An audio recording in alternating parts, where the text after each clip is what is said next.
Hallelujah, hallelujah, hallelujah, hallelujah, hallelujah, hallelujah. The Lord be with you. A reading from the Holy Gospel according to Luke. When the time arrived for Elizabeth to have her child, she gave birth to a son.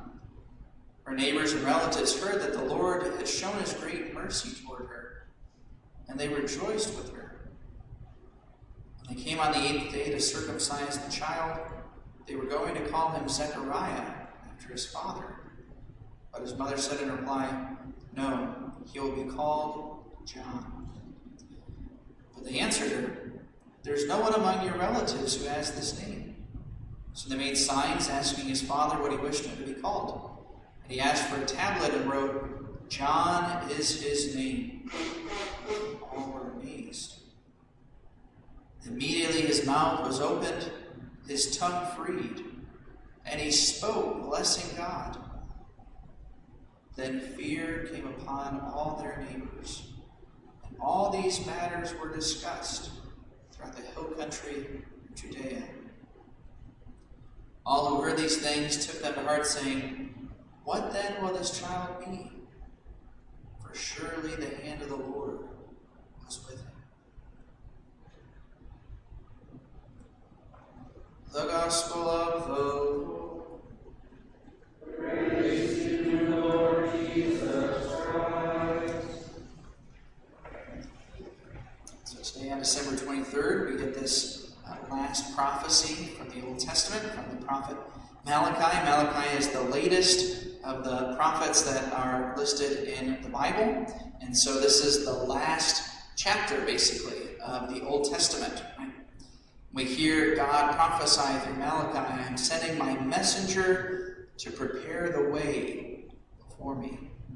It's an obvious reference to John the Baptist. Likewise, he says, "I will send you Elijah, the prophet."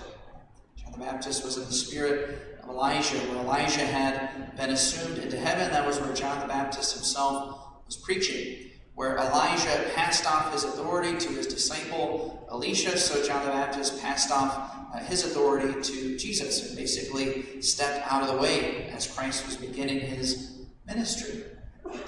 We also hear that the Lord will come to his temple, the Lord whom we seek.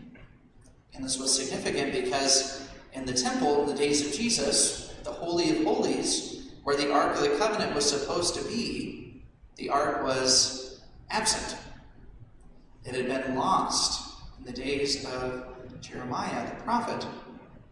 And so the temple was empty. And so God was going to return to his temple, as Christ did. We hear about the coming of the Lord as the great and terrible day, the day of the Lord. And many of the prophets, they talk about this day of the Lord which is to come. And many modern evangelical Christians, they read this about the second coming. But when the prophets are talking about the day of the Lord, they're talking about the coming of the Messiah. And it was expected to be a great and terrible day.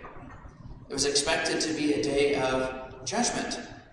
And of course, Christ did come and he did judge the world.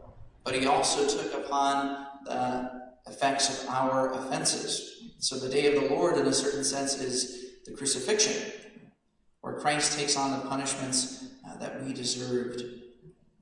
The prophet Malachi says that when the Lord comes, he will purify the sons of Levi, and the sacrifice of Judah and Jerusalem will please the Lord as in the days of old, implying that the sacrifices in the temple had become corrupted.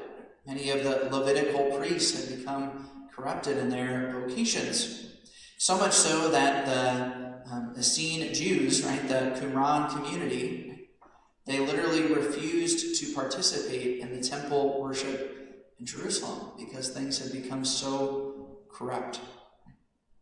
So we hear all these things in the prophet Malachi about the coming of the Lord being imminent, and that he would send his servant Elijah before him.